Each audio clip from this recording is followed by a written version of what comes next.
What is up, everybody? You are checking out the Uncensored Pro Wrestling Podcast. I'm your host, The Hot Commodity, your current and longest reigning pay-per-view champion, joined by my own Hot Commodity, Ant. And today we are covering WWE Friday Night SmackDown from October 25th, 2024, live in Brooklyn, New York, as we are on the road to Crown Jewel. Crown Jewel is next, this Saturday, live on pay-per-view, so we're Peacock, whatever you want. Early show. It's an earlier show. I think it starts at 1 o'clock for us in the Northeast. But to kick off SmackDown, Randy Orton comes out to the ring. Orton says, "I want to get my hands on Kevin Owens, but I was told that Nick Aldis couldn't make that decision. So Triple H, come out here because I almost feel like you're trying to protect Kevin Owens from me." And then CEO Triple H comes out. Triple H says, "Since you don't show up to work on time, we'll do it now. I'm just doing my job. I'm not protecting Kevin Owens, but the match is not happening. I'm actually trying to protect you. I know you both. Kevin Owens has never had a friend in this business. Once someone got in the way, he took them out. He trusted both you and Cody Rhodes, and now in his eyes, for the first time ever, you turned on him. There's something different in his eyes. You just don't come back after 18 months and then not get hurt. I don't want to see you go back on the show." Randy says, "I didn't ask Paul Levesque for an answer. I want the cerebral assassin, the game. What would you do if you were in my shoes? Give me Kevin Owens at Crown Jewel. I beg you." Triple H says, "I hope to God you know what you're asking for. You got Kevin Owens. I suggest you protect yourself at all times." So Triple H with a strong warning there to Randy Orton, but Randy Orton does get his match against Kevin Owens at Crown Jewel. Do you think Triple H has a point in saying that Orton needs to be worried about Owens? I think this whole thing was like dumb, and I think that they're trying to make, I think that maybe Kevin Owens was like supposed to have a heel turn or something to make him look like really tough and angry and mad and everything, and it didn't happen. And now this is their way of like making it look scary, like, oh, Triple H is nervous about Randy Orton. Like, I don't think Randy Orton has to be nervous about fighting Kevin Owens. Well, Kevin Owens has destroyed a lot of people in the past. Chris Jericho, Sami Zayn, everyone that has been a friend of his. Chris Jericho, it's like 70. Well, Randy Orton's the same age, pretty much, a couple of years younger. No, he is. But I'm saying that back in 2016, Jericho wasn't that the way he is now. He fought Austin. But I'm just saying, I don't think it worked making everybody like, oh God, Randy's gonna get his ass. Well, I just don't think it worked, to be honest. I think we'll see. That's pretty much a sign of Triple H saying that Owens is going to do something chaotic to try to get at Randy Orton. Yeah, I definitely think that tonight's the only show, right? Friday will be the only show they're together. I think that he's definitely going to attack Randy Orton on Friday, to make this whole thing look, we'll see. Good. But I don't know. To be honest, I just don't know. It didn't put scare in me like, oh God, Randy Orton's gonna get his ass kicked. Like, I think it'll be a good fight, but I just don't see him demolishing Randy Orton. I can even see Kevin winning. I just don't see him like winning Randy.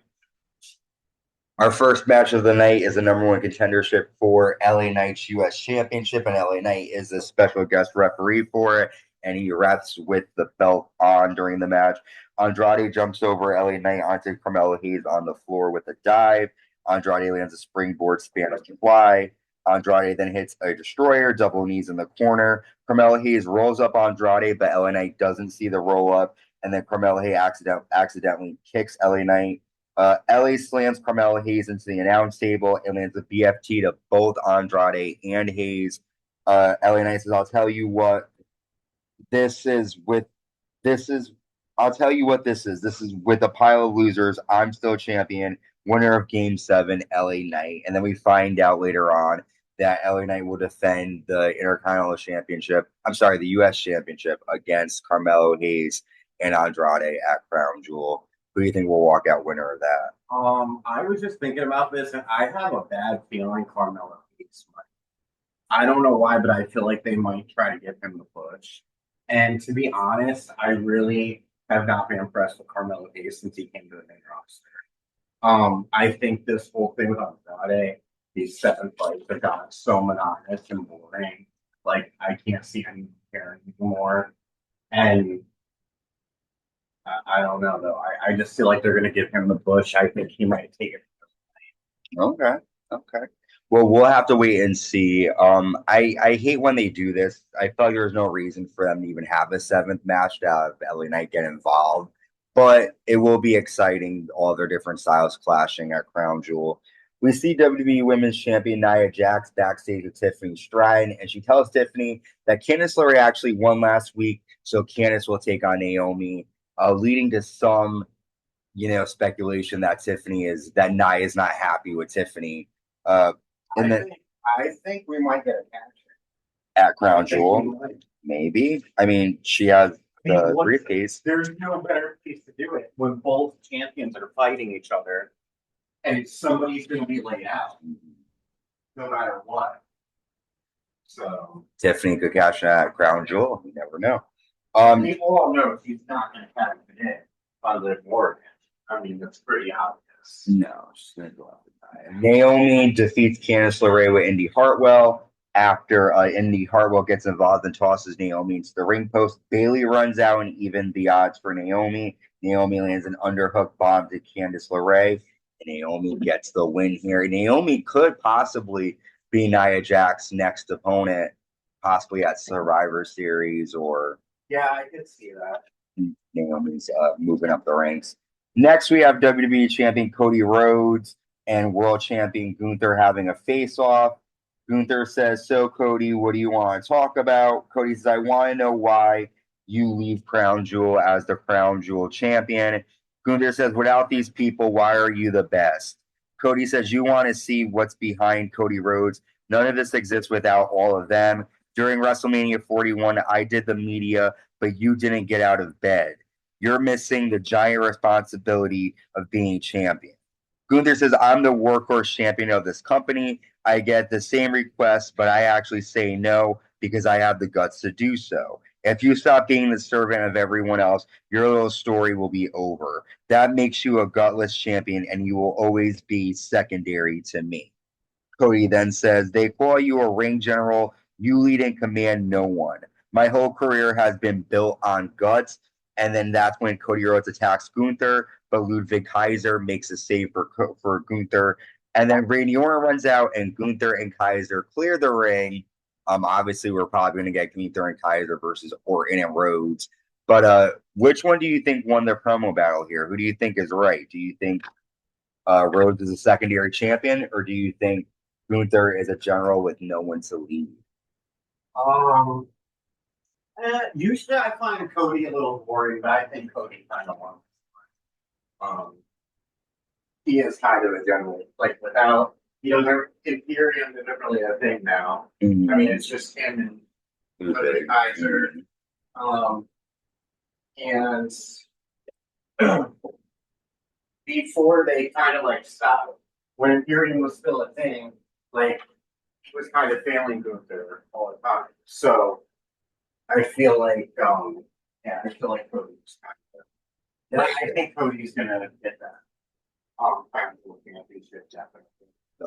50 million jewels or whatever. There's not. I mean, it just makes sense that Cody gets it. I agree. We find out that Jade Cargill. Now the women are another. That is very young. Because I don't feel like Liv or not like the face of the company. Like if there had to be a woman, I feel like it should probably be like Rhea Ripley. But I feel like where Nia was Queen of the Ring and all that, I feel like maybe Liv for that. Unless Rhea gets involved, which I'm pretty sure she's going to get involved in that fight, because she's got something going on with Nia and Liv.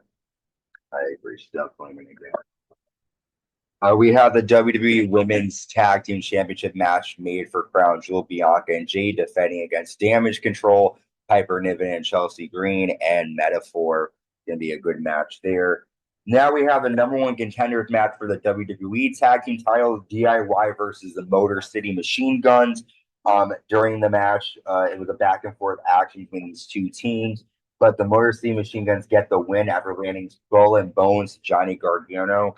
And immediately after the Motor City Machine Guns win, the Bloodline come out. So it says, I want to introduce ourselves to the #1 contenders. Welcome to SmackDown. I'm your tribal chief. Chris Sabin grabs the mic, says, I'm Chris Sabin, and this is Alex Shelley. We are the Motor City Machine Guns. We're always ready. We'll fight those titles any place, anytime. So it says, since you came to SmackDown and wanted to make an impact, why don't you have the match tonight? And then Alex says, those titles are the most important on the planet to us. Let's do it. So we have an impromptu WWE tag title match. The champion is the Bloodline with Solo Sikoa and Jacob Fatu defending against the Motor City Machine Guns here. During the match, Jimmy Uso shows up and attacks Solo, lands a super kick to Jacob Fatu, but then Solo and Jacob attack Jimmy, leading to the OTC Roman Reigns to come out. Reigns lands a Superman punch to Fatu. The referee accidentally gets nailed during the match, and then Jey Uso shows up and super kicks both members of the Bloodline. Jey hits Tama Tonga with a steel chair shot and a spear, and then the Motor City Machine Guns hit Loa with the Skull and Bones, and we have new WWE Tag Team Champions and the Motor City Machine Guns. After, though, the biggest moment of the night, the Usos hug in the ring, and Roman Reigns watches on from the ramp. What do you think this means for Roman Reigns and the Usos now that the Usos are back together working side by side? Well, Roman, I mean, obviously Jimmy and Roman are gonna make up. I don't think Jimmy would have done this if not. Yeah. And also I feel like it was like kind of a dumb move because they're supposed to be making the Bloodline look like so dominant, and they lose to this tag team that, you know, a lot of people don't know. No, a lot of people do know them, though. Like, people who are just WWE fans aren't going to know them. But nowadays, that's very far in view. Most, I know you don't really know them, but No. most. And, like, anyway, the point is they lose these belts when they're supposed to be, like, going into this Bloodline civil war, and it's like, I don't know, it's just kind of, I think it made them look bad. Obviously, it doesn't look bad. Yeah. And it just makes them look even less dominant. And they already look stupid. They have one guy who comes out, like, can't even speak English and, like, squeals. He's an idiot. Well, you can say the same about Roman. Ever since he came back, he's been getting beat up by them. So. Wow. And also The Rock, I mean, he showed up at Bad Blood. He hasn't been there since, but, you know, like, what role is he going to play? So there's a lot of stuff coming, you know, a lot of questions, a lot of things coming your way. On their side. Is going to be on their side. But we'll have to wait and see. Well, Crown Jewel's a couple weeks away. A lot of interesting stuff happening here tonight on SmackDown. Make sure you subscribe to us on YouTube. And until next time, stay safe and stay uncensored.